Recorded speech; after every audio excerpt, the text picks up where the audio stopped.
mis amados, Daniel capítulo número 6, recuerda el tema de esta preciosa enseñanza, un espíritu superior. Cuando se lee el versículo primero, mire que el día de hoy en la mañana hablamos algo respecto de los sátrapas. Recordará usted, si acaso tuvo la oportunidad o la dicha de estar en la enseñanza de la mañana, en el libro de Esdras, si se consideraba respecto de esto, en la mañana, que así como en Daniel 6 fue el rey Darío el que proveyó, por lo menos para su reino, el poder levantar un equipo, por decirlo de alguna forma, de personas que le ayudasen a poder co-reinar juntamente con él su vasto imperio. Recordando que si ya Nabucodonosor tenía un imperio grande, Darío lo tuvo más todavía, ya que él fue el que adquirió a través de la guerra el imperio babilónico.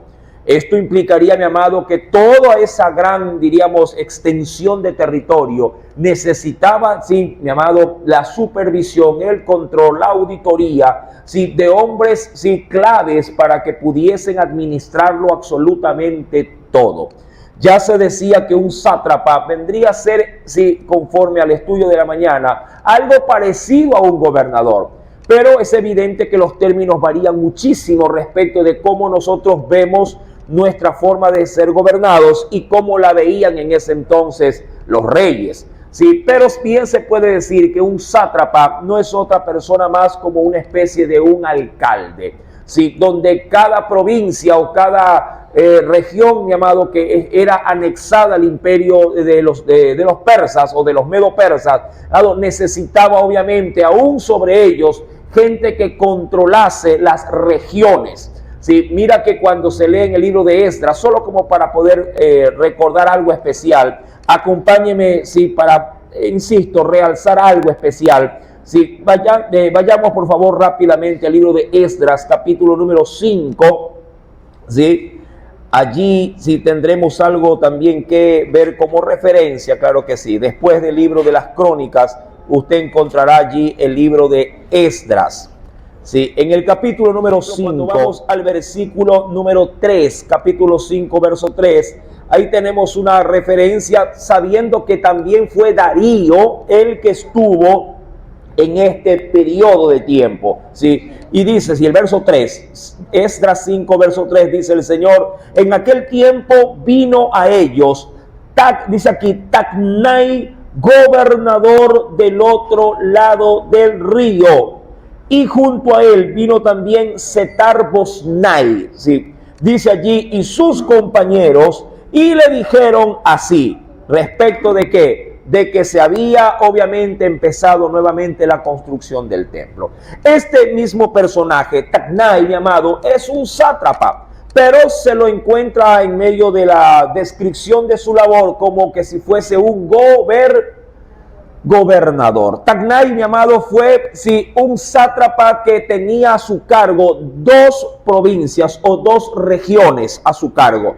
Una de ellas, mi amado, era todo lo que tenía que ver, justamente como lo dirá el texto más adelante en su estudio, toda la parte o toda la región más allá del río. ¿Cuál río? Del gran río, el río Jordán. Toda esa región que ya colindaba o de hecho se compartía territorio con la vasta, en este caso región de Canaán. Aparte, él también tendría, mi amado, a dirección Babilonia.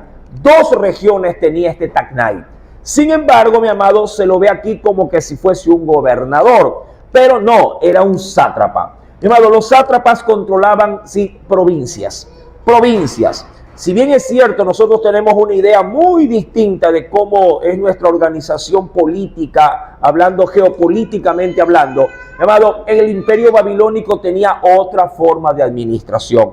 Cada nación conquistada se anexaba como provincia, en este caso, al gran imperio de los persas. Cada región conquistada se volvía una provincia para la región, para el imperio, en este caso, medo-persa. Y cada región conquistada era, llamado, liderada por un determinado sátrapa. Y sobre muchos sátrapas, ¿sí? Se podían levantar gobernadores para que controlasen el accionar de estos, digamos, cónsul o sátrapas en tales provincias. Sí, capítulo número 6, sí, versículo primero. A Darío, tal cual como se lo lee, le parece bien, dice él. Sí, es decir, quiere hacer un ajuste. Quiere hacer, mi amado hermano, una nueva forma de liderar, ¿sí?, su imperio. ¿Por qué, mi amado, se hace notar esto en el pasaje? Porque a la verdad los gobernadores no necesariamente eran necesarios, valga la redundancia, no eran necesarios. Pero a Darío, mi amado, sí, le inquieta saber que tiene mucho territorio y puede perder el control de ellos. Entonces él, mi amado, designa a 3, para mí, administradores de los sátrapas, que en este caso se los designa como gobernadores. Y de esos 3, dice la Escritura, para poder regir a los 120, si usted obviamente divide allí, ¿a cuántos por cada gobernador? ¿A cuántos? Tenemos 120 satrapías. ¿Cuántas? A 40, ¿sí? Por cada gobernador. Todo esto, mi amado, insisto, para que pueda haber una mejor administración de tanto territorio. Versículo primero nos dice pues que estos habrían de serlo para poder gobernar, dice aquí, en todo el reino. ¿Sí? Todo el reino. Verso número 2. Y sobre ellos 3, dice aquí, gobernadores, de los cuales Daniel era uno, a quienes estos sátrapas diesen cuenta para que el rey no fuese perjudicado.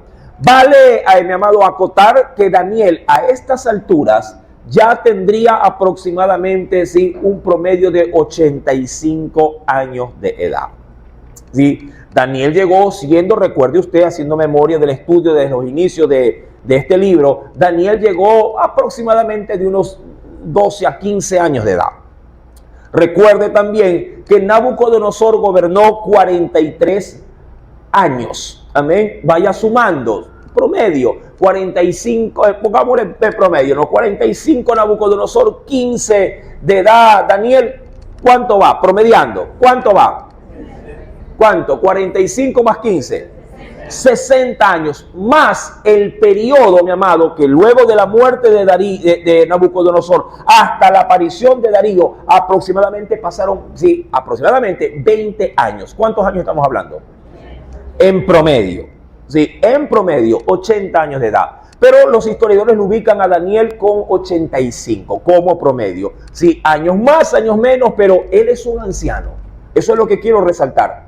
Sí, Daniel a estas alturas del capítulo 6 es un anciano, mi amado, que ha adquirido a lo largo de la historia, sí, o a lo largo de su vida, algo que realza el libro de los Proverbios. Ya que si usted viene, y acompáñeme porque creo que sí es muy, pero muy beneficioso poder leer esto. Dice la Escritura, sí, acompáñeme por favor, sí, al libro de los Proverbios, capítulo 20, verso número 29, algo especial que nos dice el Señor.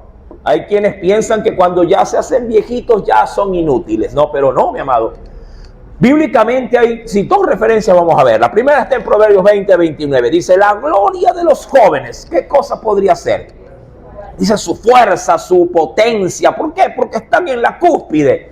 Pero también la Biblia dice, mi amado, que la hermosura, ojo, la hermosura no necesariamente de rostro, se refiere a la belleza, amado, diríamos, interior de la que se puede llegar, si un anciano, si, a sentir orgulloso. Dice la Escritura, y la hermosura de los ancianos es su vejez. ¿En qué consiste esa hermosura? En lo que dice Job capítulo 12, verso 12. Ese texto yo lo di en la mañana. En los ancianos, ¿qué dice? Está la ciencia y en la larga edad. Claro, está hablando de ancianos que, llamado, han podido en ella, sí, en su vida, a lo largo de su vida, han podido cultivarse a sí mismos. Sí, aquellos que han honrado sus días en esta tierra y no lo han desperdiciado en cosas vanas. La Biblia de ellos, mi amado, de ellos hace saber que en los ancianos está la ciencia y en la larga edad también la inteligencia. Insisto, eso cuando se sabe cultivar y no se desperdicia de pronto avejantándose alguien, ¿sí? De pronto tras de una pantalla, tras de un televisor o viendo a la calle, ¿sí? Mucha gente, mi amado, envejece de esta forma. Se sienta a ver cómo juegan otros partidos de vóley. Basta usted pararse en esa esquina y ver para allá. Harta gente pasa horas de horas. Sí, que no digo que está bien ni mal, pero yo creo que hay que redimir el tiempo, ¿verdad? Hay que redimir el tiempo. Está bien que una vez, un fin de semana, de pronto por distracción, pero hacer de esto una vida cotidiana sí me parece un desperdicio. Yo creo que un cristiano tiene, llamado, su tiempo, tiene mejor a proyectarlo en cosas que puedan edificar su vida. Y esto se lo aseguro, cuando un anciano edifica su vida de la manera bíblica, de la manera correcta, él se vuelve de beneficio para la juventud. ¿Sí? ¿Por qué, mi amado? Porque a él, ojo, a él se allegarán personas para un consejo. A él se allegarán, mi amado, personas para poder ser ilustrados. Y de ese anciano, mi amado, se puede recibir mucha bendición. Amén. Ahora, Daniel, capítulo número 6, es un anciano. Pero un anciano, creo yo, tal cual como lo dice Job 12:12. Un anciano que está lleno de ciencia, lleno de inteligencia, pero sobre todo lleno, mi amado, lleno de la presencia de Dios.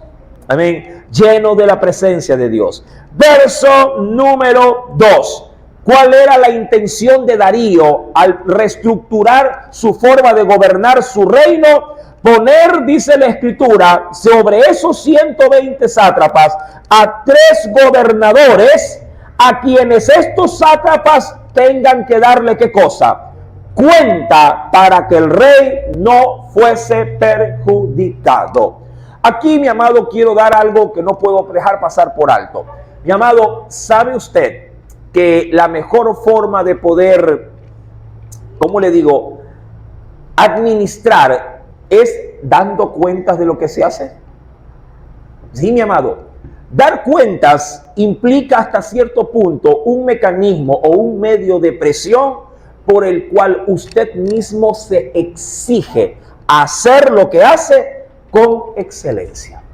Cuando nadie lo controla, cuando nadie lo monitorea, cuando nadie, mi amado, lo supervisa, créame, mi amado, su calidad de trabajo puede, mi amado, de una u otra forma disminuir. Su potencia, su calidad puede verse menguada. De ahí la importancia, mi amado hermano, de estar, sí, o de tener siempre presente, sí, de que cuando uno tiene a quien rendirle cuenta, créame, esto le hará ser un mejor, o diríamos, si acaso es empleado, un mejor obrero. Si acaso, mi amado, perteneces a una línea de pronto pastoral o como le digo, ministerial, le hará mejor ministro. Si de pronto estamos hablando en el ámbito del hogar, lo hará ser un mejor miembro de familia, un mejor esposo, una mejor esposa, un mejor hijo, mi amado. Siempre el dar cuentas, mi amado, será un desafío para la excelencia. En todo ámbito, esto es en todo ámbito, mi querido hermano. Los sátrapas no estaban acostumbrados a darle cuenta a alguien que no sea el rey. Pero el rey, habiendo tantas satrapías para poder administrar, bien podría haber perdido ¿qué cosa? El control de todo esto. Mira, a cualquiera se le puede llegar a pasar, si habiendo tanta gente que liderar para poder rendir cuentas, Darío dijo, no voy a poder. Mira que el mismo Moisés necesitó de parte de Dios alguien denominado su propio suegro para que pudiese administrar todo lo que correspondía, llamado a la atención de los israelitas que habían salido de en medio del desierto. Él solo no podía, necesitaba ser, mi amado, guiado para una correcta administración. Si viene conmigo a la Biblia, acompáñeme por favor, porque creo que es necesario poder revisar si este aspecto en particular. Éxodo, verso 13 en adelante, solamente por tomar la referencia, ¿sí? Versículo número 13 en adelante. Dice el Espíritu Santo: aconteció que al día siguiente, esto luego de la llegada de su suegro con la esposa de él, hablando de la esposa de Moisés y sus dos hijos, si el suegro se quedó una temporada con él, y esto fue lo que ocurrió. Aconteció que al día siguiente se sentó Moisés a juzgar al pueblo, y el pueblo, dice allí, estuvo delante de Moisés desde la mañana hasta la caída, obviamente, de la tarde. Viendo el suegro de Moisés todo lo que él hacía con el pueblo, dijo: ¿qué es esto que haces tú con el pueblo? Porque te sientas tú solo y todo el pueblo está delante de ti, desde la mañana hasta la tarde. Verso 15, ¿puede leerlo, por favor?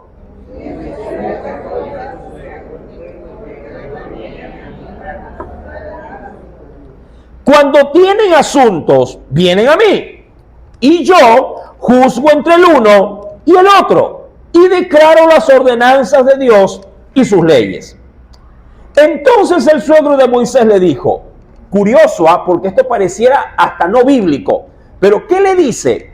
No está bien lo que haces. Ojo con esta palabra. Diría cualquiera, mira, si lo ponemos en plano actual, alguien recibiendo este mensaje, esta declaración de alguien que está esmerado en atender las necesidades del pueblo, y alguien le diga, no está bien lo que estás haciendo, tú inmediatamente le podrías llegar a decir, oye, esto ya es hasta del diablo es lo tuyo. Le diría, apártate de mí, Satanás. Si estoy metido de cabeza atendiendo las necesidades del pueblo. Pero, mi amado, el consejo no venía del enemigo. ¿Venía de quién? Venía de Dios mismo. ¿Por qué, mi amado? Porque si bien es cierto, atender las necesidades en el caso de Moisés era, mi amado, prioridad, no lo era el todo. Ojo, si bien es cierto, mi amado, Moisés estaba dispuesto para atender las necesidades de su pueblo, no lo era el todo. Dicho de otra forma, poniéndolo en el plano de un hogar. Si bien es cierto, mi amado, una mujer puede estar de cabeza atendiendo a sus hijos, no lo es el todo. ¿Me entiende? Hay otras cosas que atender. Y eso, mi amado, es lo que justamente le ocurre a Moisés. Él está de cabeza con el pueblo, pero el texto bien lo dice. Él está desde el que amanece hasta que anochece. Y Jetro le está trayendo a su mujer y a sus dos hijos, en cuyo caso cree Jetro que al llevarle a su familia va también a dedicarle ¿qué cosa? Tiempo. Pero se da cuenta que al haberlas traído es como que si no las hubiera traído. Si Moisés no está ni para Séfora ni para sus dos hijos, está solamente para una sola tarea. ¿Cuál? Atender necesidades del pueblo. Y es ahí, mi amado, donde el Señor, a través del suegro de Moisés, mi amado, le da una palabra. Versículo número 18. Ojo, le dice, desfallecerás del todo tú y también este pueblo que está contigo, porque el trabajo es demasiado pesado para ti y no podrás, dice allí, hacerlo tú solo. Considero esta última expresión para obviamente llevarla al libro de Daniel.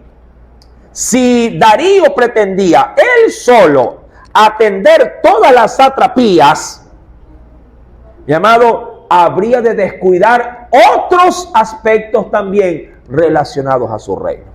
Él dijo entonces, no, de esto yo no me voy a morir. Mira que hay trabajos que matan, ¿ah?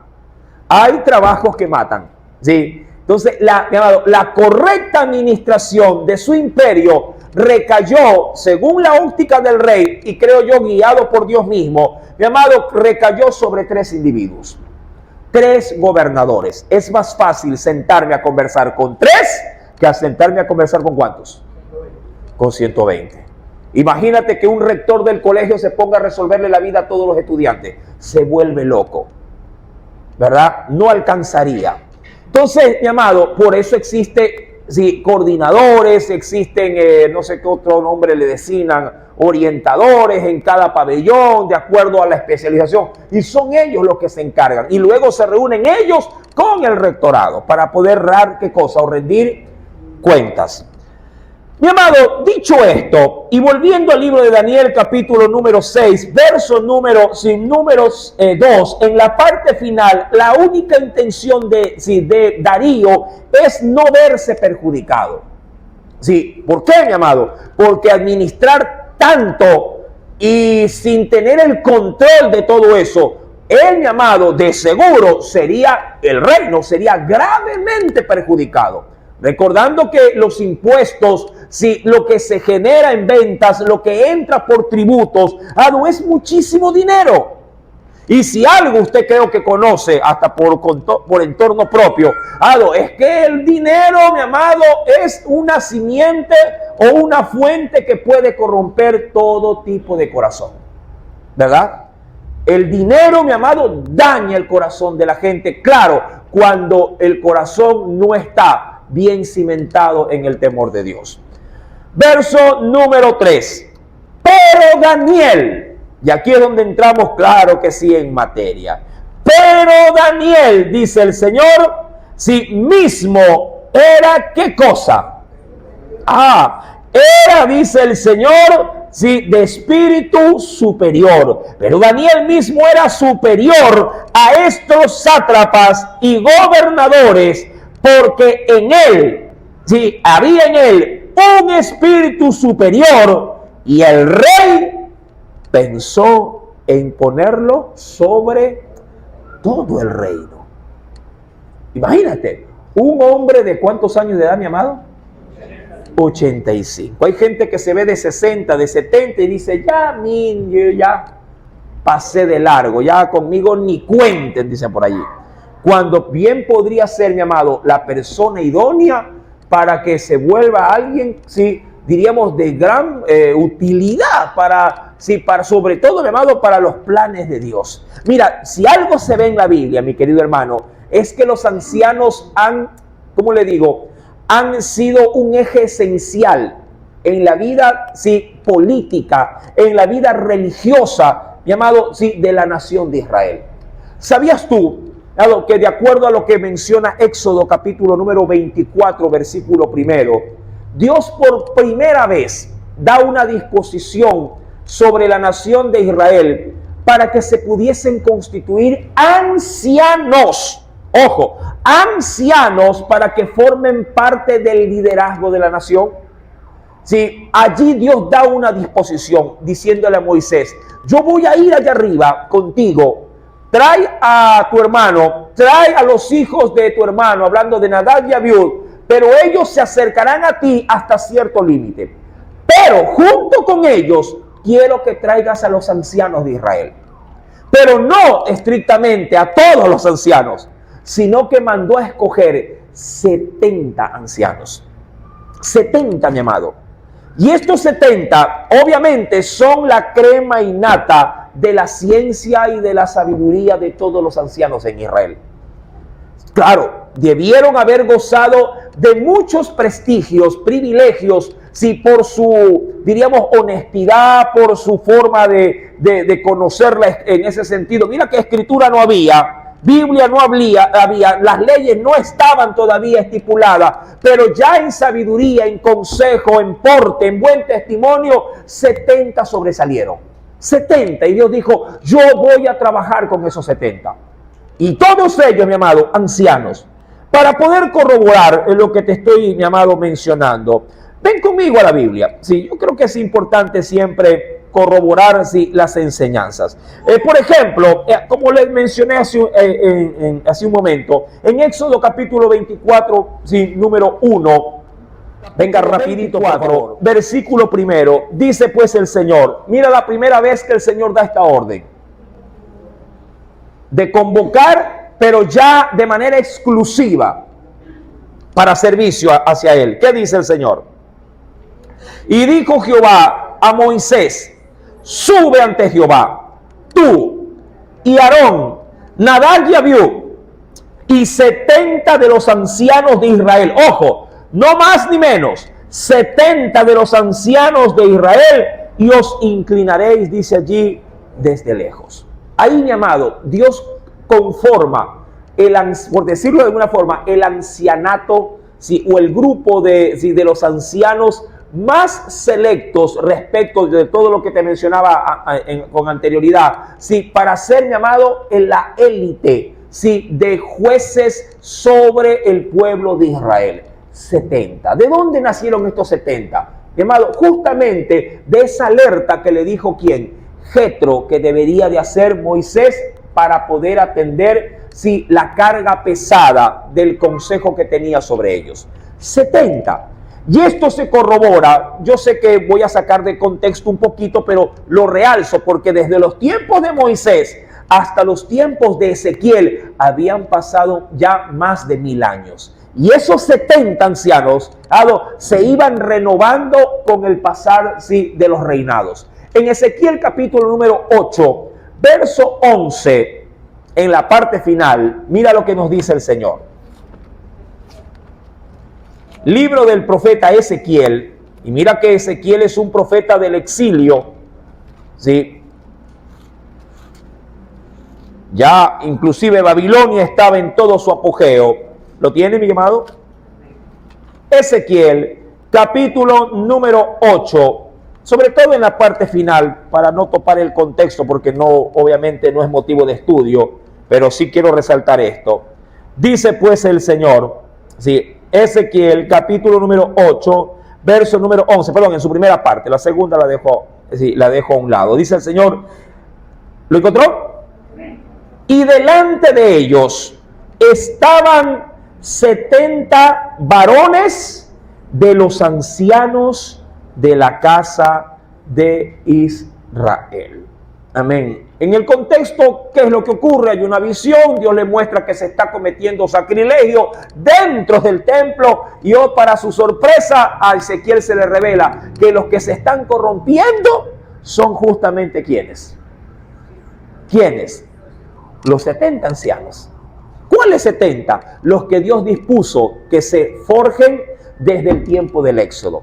Y para tu conocimiento general, llamado, en los tiempos de Jesús, este mismo consorte de ancianos lideraban la nación de Israel, ¿sí?, juntamente, mi amado, juntamente con los fariseos, los escribas y los ancianos.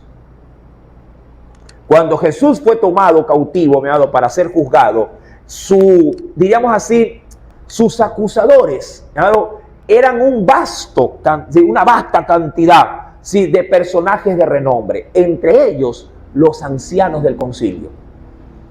¿Cuáles ancianos? 70 ancianos, unidos, mi amado, con los sacerdotes, el sumo sacerdote, sí, los fariseos, los escribas. Y adicional a esto, los ancianos. Jesús, de hecho, si quiero, ven conmigo, por favor. Ven conmigo a los evangelios. Y dice el Señor, verso 3, Mateo 26, verso 3. Allá hay, sí, en ese mismo capítulo hay 3 referencias de la participación activa de los ancianos. Dice aquí, Mateo 26, 3, dice, entonces los principales sacerdotes, los escribas, y aquí, cuando dice, y los ancianos del pueblo, ¿qué crees que se te viene en mente? Que venían todos los viejitos de Jerusalén, y no, mi amado, era el grupo selecto de ¿quiénes? De los 70.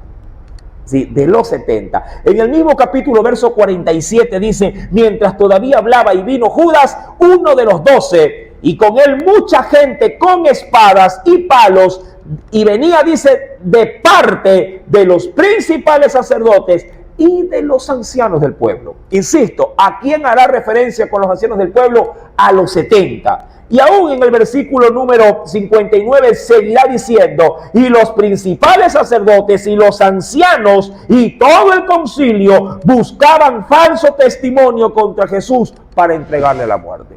Claro, esto obviamente es la contraparte, ¿sí?, de lo que se puede llegar a ser si no te dejas regir por el Espíritu de Dios. Un anciano puede ser de gran valor en las manos de Dios, pero si un anciano vive de manera disoluta, vive sin tener presente, mi amado, los valores que Dios, sí, en este caso, motiva para poder, diríamos, orientar o encaminar a su pueblo. Un anciano, si no vive bajo esos parámetros, puede ser, mi amado, también de muy mala influencia. Pero bíblicamente, sí, o por lo menos cuando ya vemos esto, allá, por ejemplo, en la carta de Timoteo, en primera de Timoteo, Dios realza la labor de un anciano, cuando ese se sabe conducir, sí, de manera, sí, diríamos, honorable.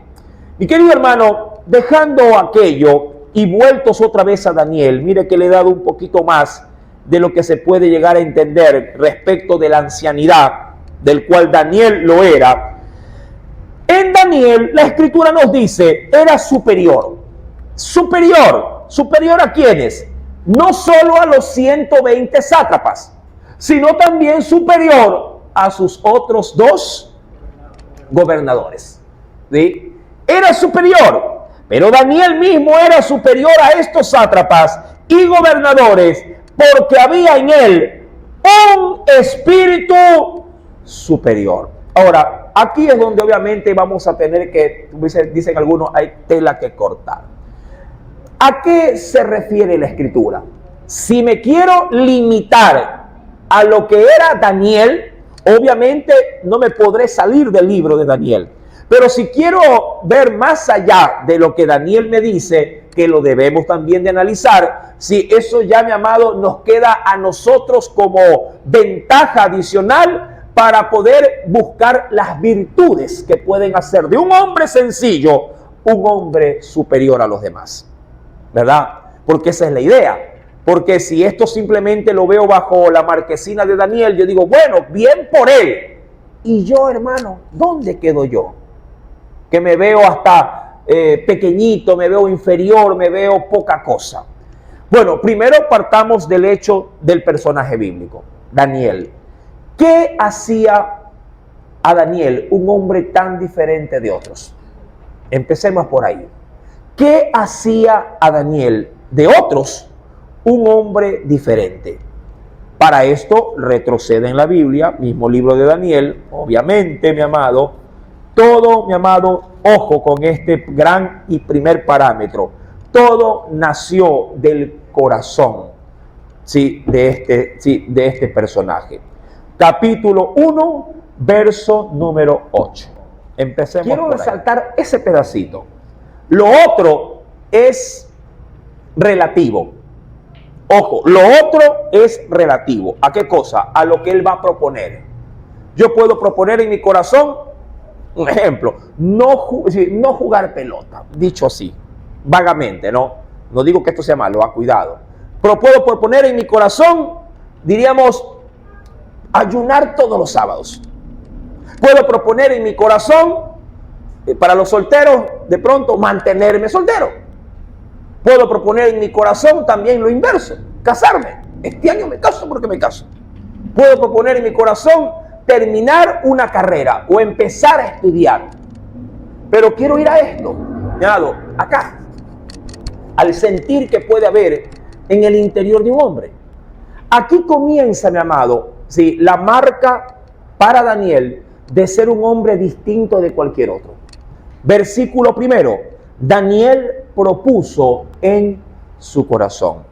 Mi amado, el primer distintivo para poder ser diferente a otros es, insisto en esto, ¿sí?, o comienza en la disposición de un corazón. Si no hay disposición, mi amado, no hay nada. Ojo, si no hay disposición, si no hay una propuesta en firme, no hay nada. Mucha gente, mi amado, vive de ilusiones. Piensa en cosas superiores, pero nunca concreta. Nunca concreta, nunca define, nunca inicia, peor termina. Daniel propone, pero Daniel, mi amado, trabaja en su propuesta. Versículo 8 del capítulo 1, propone en su corazón no contaminarse, pero su propuesta se hace realidad, ya que, mi amado, en el mismo texto, ojo, más adelante, él decide no contaminarse con la comida que el rey hacía traer, porque sabía que era comida ofrecida a sus ídolos. Pero ojo, mi amado, ojo, cuando él propone en su corazón, ojo con esto, antes de concretar su propuesta delante de Dios, recibe de Dios recompensa. Ya que en el versículo número 9, ojo con esto, mi amado, él propone, termino de leer el verso 8 para ir al 9, dice, Daniel propuso en su corazón no contaminarse con la porción del rey, ni con el vino que él bebía, pidió por tanto al jefe de los eunucos que no se le obligue a contaminarse. Mi amado, yo he mencionado esto en otras enseñanzas y hasta con temas. Dios es un Dios consecuente.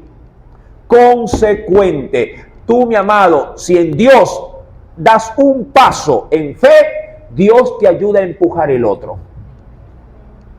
¿Sí? Si tú propones, mi amado, y mueves un pie, ten por cierto que Dios te ayudará a mover el otro. Cuando él propone y le dice al jefe de los eunucos, mira, no me obligues a comer comidas sacrificadas a ídolos.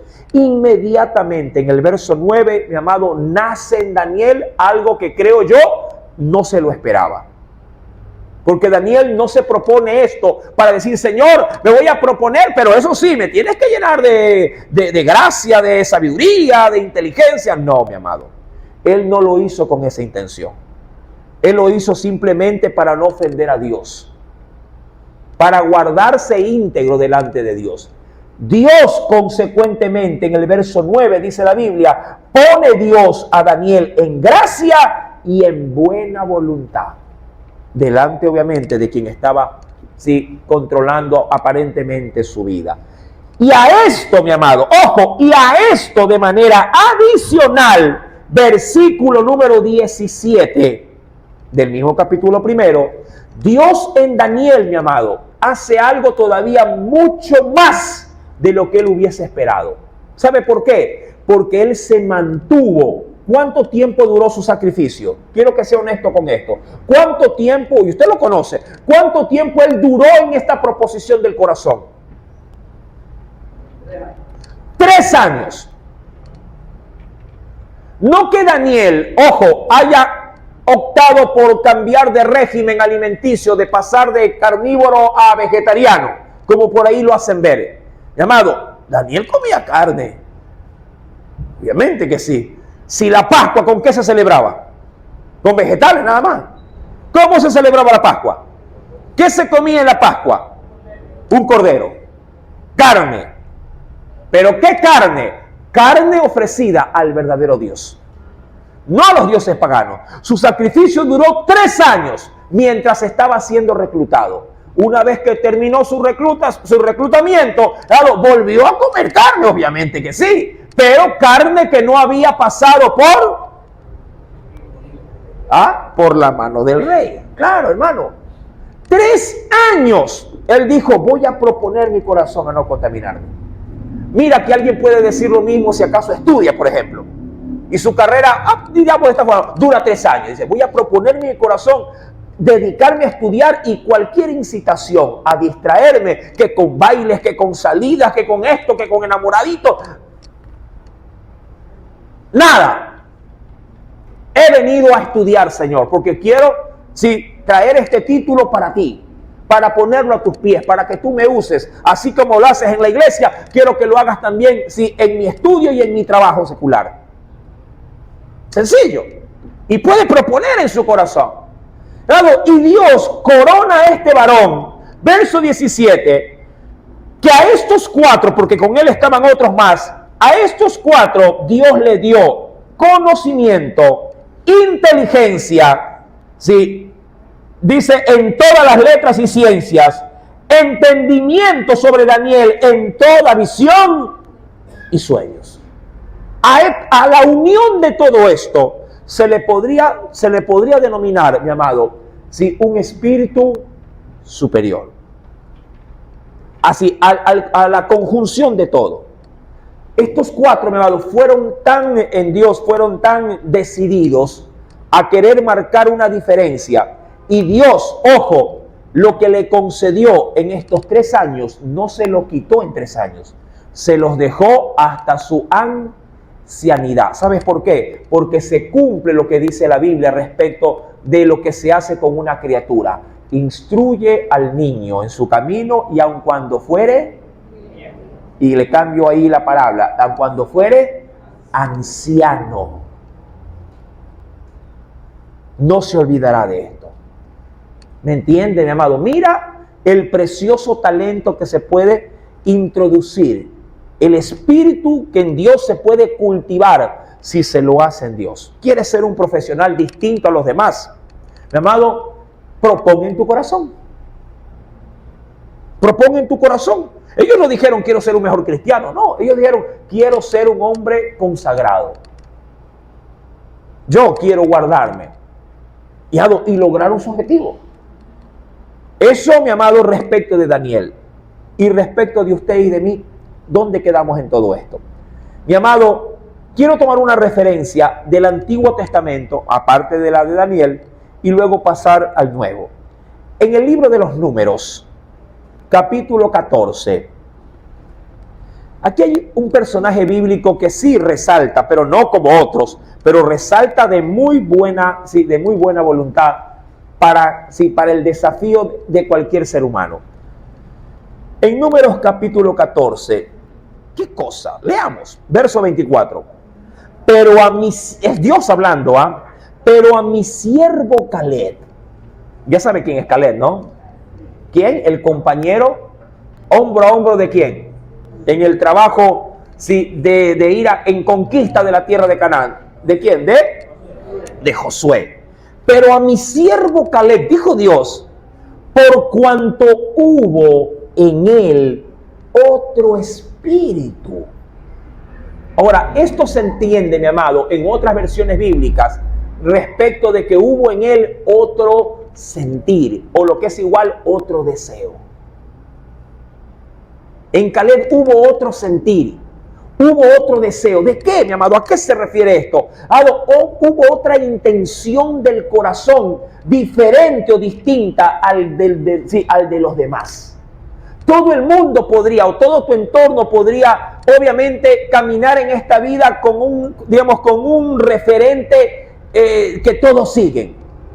Yo le he dicho en medio de esta semana que de pronto en otras enseñanzas, que de pronto si en nuestro mundo, nuestro entorno se mueve en función del dinero. Todo es dinero. Si quieren simplemente alcanzar, las metas materiales, físicas. Ese es el sentir, ese es el espíritu de este mundo. Poder sobresalir para, vivir más cómodamente, para poder obtener mayores ventajas, para poder escalar una jerarquía mucho más alta. Pero todo el mundo va por esa corriente. Todo el mundo va bajando por esa resbaladera. Pero imagínate que alguien, a diferencia, en vez de bajar por ella, diga, no, yo voy a subir por acá. Dice, qué tonto. Aquí la diversión es de bajada, no de subida. Pero alguien diga, no, es que yo quiero ir de subida. Y claro, cuando uno se pone contracorriente, la gente comienza a verte como bicho raro. ¿Me explico en esta parte? Te comienzan a ver como que no encajas, así como cuando hay esa propaganda donde todo el mundo paga con tarjeta, y fluye la mercadería, fluyen los compradores, ¿no? Hasta que alguien viene, mete la mano al bolsillo y saca un billete, y ¡pum!, todo se detiene. Y estanca el proceso a la que comúnmente estamos acostumbrados. Solo doy la analogía, nada más. ¿Sí? Haciendo notar de que pagar con dinero constante no es lo de hoy. Lo de hoy es todo usar qué cosa. Mi hijo, que como usted ya sabe, pues viajó a España, me dice, papá, acá es diferente, acá no es como allá para nada en el plano sobre todo monetario. Allá hasta el que vende en una carretilla, usted le paga con tarjeta. Quiere comerse algo y él tiene su maquinita, usted pone y paga. Y ya está. No es como aquí que, ¿cuánto es? $2, ya, pues $1.50, ya, $1.20, paga. No, dice, acá no es así. O sea, es choca, ¿verdad? Usted acá regatea, ¿no? Acá y todo, si usted no ve dinero, usted lo que ve es tarjeta. O transacciones, utilizan mucho esto. Esto es la billetera para ellos. Cogen las aplicaciones, ¿cuánto es tanto? A ver, su número, lo escanean, dice, todo es código QR acá. Allá todo es código QR, allá nada, es decir, ese cuadradito que tiene puros puntos, todos chuecos ahí, pero tiene información. Allá es, a ver, escanee, ya está, y pagado, llévese. Entonces, cuando uno hace algo distinto a lo que está en proceso, entonces uno paraliza y dice, no, usted no encaja acá. Mi amado, haber otro espíritu en la vida de un ser humano marca obviamente una diferencia de los demás. Una diferencia. La pregunta que es muy válida para que resaltes tú, mi amado, de acuerdo a lo que la Biblia me hace saber de hombres como Daniel, ¿tú quieres ser la diferencia? Porque para que en ti pueda gestarse otro espíritu, otro sentir, una nueva forma de manifestarte delante de los demás, debes, insisto, proponer en tu corazón. Tú eres de los que encaja o de los que al ver que el proceso se puede alterar, ¿lo alteras? ¿Lo alteras o no? O te dicen, no, es que aquí todos fumamos, o sea, si aquí todos fuman, entonces, si no fumas, no estás encajado en nuestro sistema. No, es que aquí todos, un ejemplo, ¿no? Yo sé que vivimos en una modernidad más tirada a la degradación que a la edificación, porque aquí, mi amado, así se presenta el sistema. ¿Sí? Sea muy honesto. Hay muchos videos instructivos en las redes sociales, muchos son instructivos, pero creo que el 80% de ellos son degradantes. Sí, no digo todos, ¿no? Por eso hago un marco de un 20% de excepción. ¿Sí? La pregunta es, ¿con cuáles te identificas? Y de ese 20%, también soy muy franco, creo que un 2% será de cosas espirituales.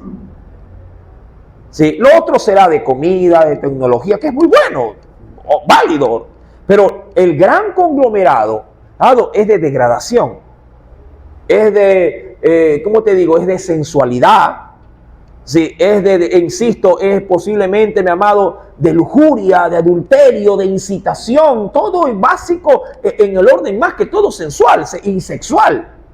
El 20% es de ciencia, tecnología, belleza, cocina, y de todo eso bueno, de ese 20, un 2% será de cosas espirituales.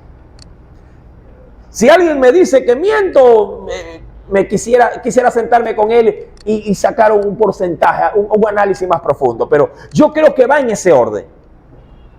Mi amado, ¿eres tú de los que te unes al conglomerado o de los que quiere manifestar otro espíritu? Y cuando vuelvo al libro de Números que estamos leyendo allí, Dios, mi amado, Dios de toda una generación que acabó de morir en el desierto. Recuerda esto, mi amado. Si Dios solamente dejó a la generación recién nacida hasta 20 años de edad con vida. Y de ancianos dejó ¿a quiénes? A Josué y a Caleb. De ancianos dejó a Josué y a Caleb. Ellos resaltaron como los más viejitos de todos. Ellos tenían una diferencia muy abismal de edad. Sí, porque, mira, quiero ser práctico. Supongamos que hoy Dios dijo, esta generación perversa no va a entrar. 40 años, un día por año. Perfecto. Supongamos que hubieron, un ejemplo, ¿no? Hubieron 100,000 personas con la máxima edad que Dios había dicho, sí, de 20 años. Pero a ese tiempo ya Josué y Caleb, ¿cuántos años tenían?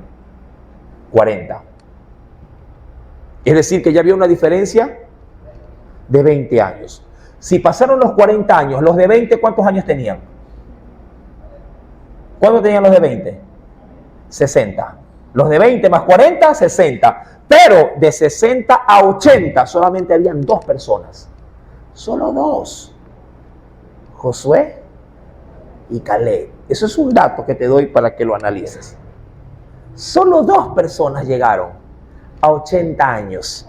Eran los 2 primeros y únicos ancianos de edad avanzada en medio de toda esa generación. Porque de 20, 21 a ¿cuánto? En adelante habían muerto. Dios se había encargado de matarlos en el desierto. ¿Saca cuenta? Mira la honra y el privilegio por no, amado, encajar en el sistema. Porque Dios lo dijo, por cuanto hubo en él otro espíritu. Un espíritu, mi amado hermano, que fue en función de una propuesta del corazón. ¿Qué espíritu fue el que hubo en él? Aquí lo dice, decidió ir en pos de mí. Ese fue el espíritu que hubo en él. Decidió, ahí está. Decidió ir en pos, dice allí, de mí. ¿Qué fue lo que decidió? Sencillo, ¿verdad? ¿Qué fue lo que decidió Daniel? Decidió no contaminarse. Punto. Dios hizo el resto. Dios puso ciencia, puso gracia, puso sabiduría, puso, mi amado hermano, interpretación para sueños, para visiones. ¿Por qué? Porque decidió no contaminarse. Y Caleb decidió ir en pos de Dios. Así de sencillo. Práctico, pero con grandes resultados. Por cuanto hubo en él otro espíritu y decidió ir en pos de mí, yo le meteré en la tierra donde entró y su descendencia la va a tener en posesión. ¿Me entiende, mi amado? Mira que no se ve tan difícil. Cosas sencillas en Dios pueden adquirir, mi amado, un revestimiento muy honoroso, muy honroso, de mucho honor, de mucha honra. Proponer en el corazón es, mi amado, lo que se puede representar tener otro espíritu. Por ejemplo, cuando voy a 2 de Corintios 11, versículo número 4, mire, voy a hablar de este asunto del sentir o de otro espíritu. Dice, porque si viene alguno predicando a otro Jesús, que el que os hemos predicado, y esta parte la resalto, o si recibís otro espíritu, y esto tiene que ver mucho con teología, no tanto con el sentir. Dice la Escritura que el que habéis recibido, u otro evangelio que el que habéis aceptado, dice, bien lo pudieras, ¿qué cosa? Bien lo toleráis. Dice, y él, como es el que está aquí hablando, mi amado, para poder defender su ministerio, él dice, y pienso que en nada he sido inferior comparado con ¿quiénes? Con aquellos grandes apóstoles. Y ojo, esto lo pongo como referencia, sobre todo, mi amado, en la aceptación, ojo, en la aceptación, ¿sí?, de la doctrina en función de quién la estaba impartiendo en las iglesias. Cuando venía, esto conoce, usted creo que reconoce mucho, porque aquí tratamos de dar un amplio espectro del estudio bíblico, sobre todo, mi amado, cuando tratamos de analizar la Biblia. Cuando Pablo predicaba la palabra, no necesariamente todos eran gustosos de escucharlo. ¿Sí? Primeramente, mi amado, Pablo no fue tan querido como se cree, porque Pablo vino al evangelio con un currículum muy negativo. Muy negativo. ¿Cuál fue su currículum? Era perseguidor de la iglesia. Perseguidor de la iglesia. Y esto de por sí le perjudicó sí, enormemente, mi amado, a gozar de completa aceptación. No así los apóstoles, obviamente. No así los apóstoles, porque estos, al codiarse de manera personal con Cristo, gozaron obviamente de mayor simpatía, gozaron de mayor ventajas y de mayor, no digo credibilidad, pero sí de mayor aceptación cuando la palabra venía, o sea, era dicha de sus labios. Pero con Pablo la cosa cambiaba. Bueno, aunque sabemos por medio de la Escritura que Pablo fue grandemente usado por el Espíritu Santo, pero siempre hubo resistencia. Ahora, eso como para dar, mi amado, una premisa, porque quiero coger esto como un punto de partida. Él habla dentro de este versículo número 4, que por medio de esas predicaciones, cada quien predicaba también, porque hay libertad en Cristo para hacerlo, con un sentir diferente. Cuando habla de que escuchaban la palabra y era recibida, dice aquí, como lo dice el Señor, os recibís otro espíritu que el que habéis recibido. No se refiere a que han recibido otro evangelio, no. Se refiere, porque está hablando por el contexto de sus otros compañeros de trabajo. ¿Sí? Está hablando, mi amado, respecto de la labor que hacía cada uno de aquellos que predicaban la palabra al igual que él.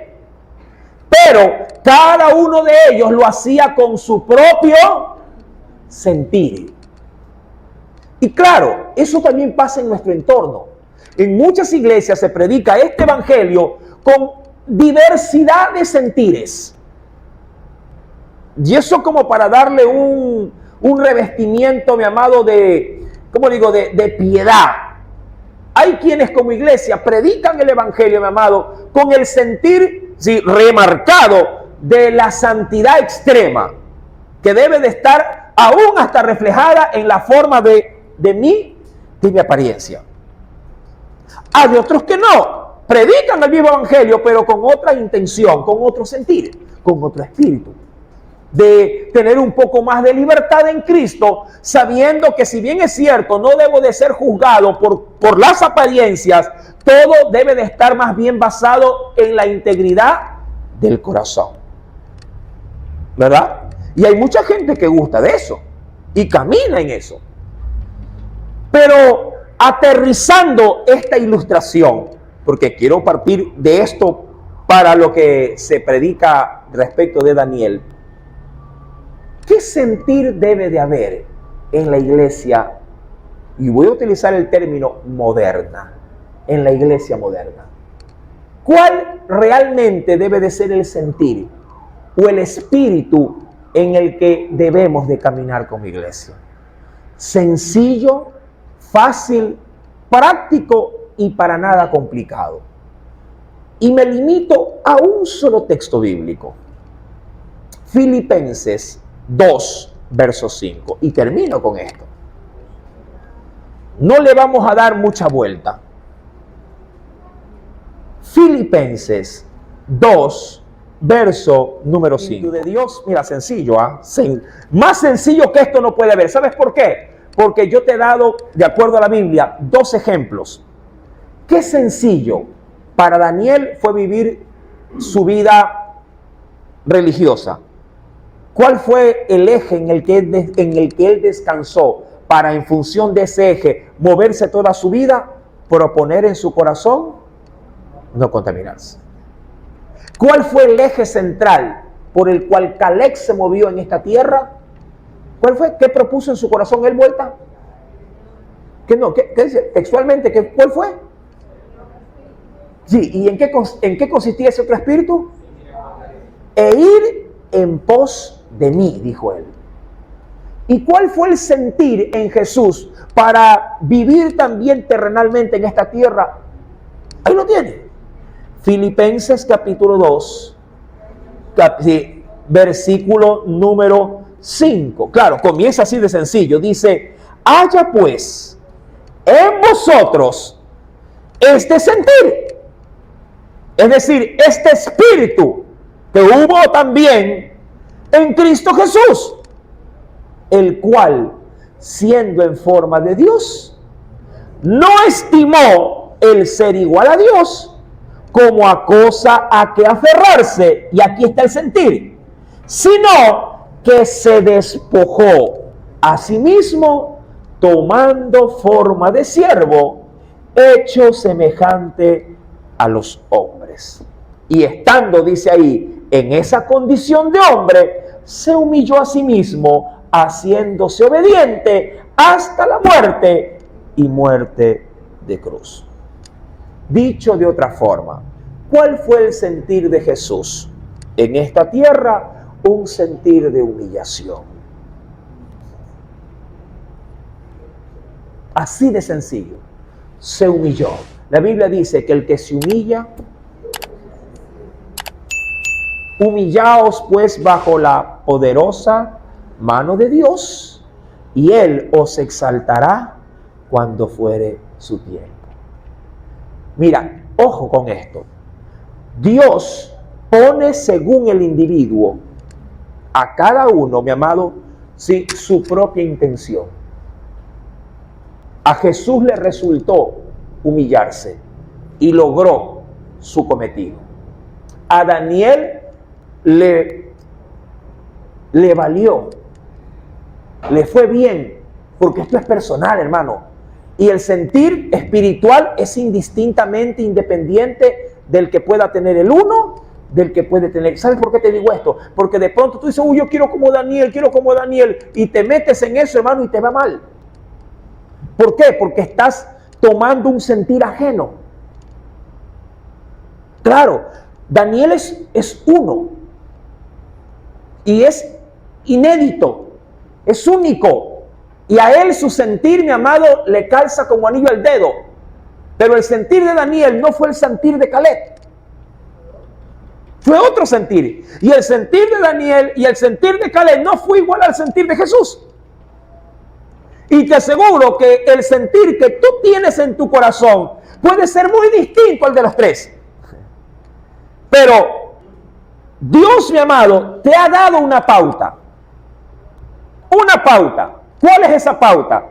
Que si hay en ti otro espíritu distinto y diferente al gran conglomerado de las gentes, mi amado, a ti también te irá bien. Lo que sí Dios quiere es que todo sentir que tú tengas, amado, venga bajo la sujeción de Dios. Si tu sentir nada tiene que ver con el control de Dios, mi amado hermano, tu sentir no es válido. No es válido. Imagínate que diga, yo tengo un sentir de hacer plata, hermano. No, pues la cosa no va por ahí. Tengo un sentir, mi amado hermano, de ir a conocer el mundo. Ese sentir no aplica. Estamos hablando, mi amado, de un espíritu diferente al que está, obviamente, diríamos, circulando en este mundo. Hablamos de un sentir gobernado por Dios. Hablamos de un espíritu, mi amado, distinto al espíritu terrenal que se mueve en este mundo, que esclaviza, obviamente, a las gentes. Estamos hablando, mi amado, de un aspecto, de una esfera espiritual que es muy variada, es muy diversa, y que sin importar cuál adoptes tú, si está dentro de esa gran alta gama que Dios obviamente manifiesta a los hombres, mira que Dios mismo da dones diversos para ministrar a la iglesia, uno de una forma para uno y otro de otra forma para el otro, pero todo ayuda para el cuerpo de Cristo. Tu sentir, si viene de Dios y es solo tuyo, puede no solo, mi amado, beneficiarte a ti, vas a beneficiar a todos los que están alrededor de ti. Porque el sentir de Daniel ayudó al imperio de Babilonia y ahora ayudaría al imperio de Darío el persa. El sentir de Caleb ayudó, mi amado hermano, a la nación de Israel. ¿Qué decir del sentir de Cristo? Ayudó a toda la humanidad. Mi amado, pon en Dios. Esa es si fuera cuento diría moraleja, pero no es cuento, es realidad. Pero esta es la conclusión de este texto, hasta el verso leído de Daniel 6, versículo del 1 al 3. Hermano, hermana, pon en tu corazón otro espíritu. Y no me refiero a otro espíritu hablando que cambias el Espíritu Santo. No, no. Él es la base de todos los espíritus. Pon en tu corazón, mi amado, según, obviamente, lo que tú, quiero rescatar de los tres, lo que tú propongas, lo que tú, mi amado hermano, estimes, o lo que conforme al consejo del Señor Jesús, mi amado, el sentir que hubo en Jesús de humillación, de pronto puedes hacer una amalgama de los tres. Bueno, yo voy a proponer en mi corazón no contaminarme, ir en pos de Dios y humillarme como Jesús.